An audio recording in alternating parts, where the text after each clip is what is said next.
Buongiorno, Focus Bollettino Culture Erbacee, aggiornamento che oggi riguarderà il monitoraggio degli adulti degli elateridi con la trappola Iatroreffe e la difesa integrata dalle malattie fungine del frumento e dei cereali autunno-vernini.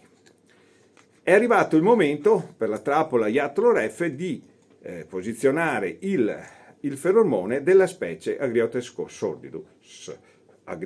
sordidus, specie particolarmente importante perché negli ultimi anni è risultata la più diffusa negli appezzamenti monitorati ed è anche la specie a cui vanno attribuiti la maggior parte dei casi di danno che abbiamo osservato sempre negli ultimi anni. Il feromone va posizionato, va messo nella posizione media con la chiusura, il tappetto rivolto verso il basso. La posizione è questa e si può osservare, è molto semplice.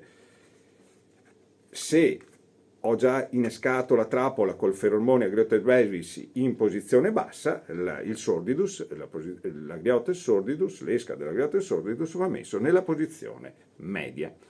Stessa posizione può essere utilizzata qualora voglia innescare una trappola con il solo feromone Agriotes sordidus, può anche essere messo comunque in posizione bassa e i dati che ne deriveranno saranno del tutto comparabili. Cereali autunno-vernini, difesa integrata dalle malattie fungine.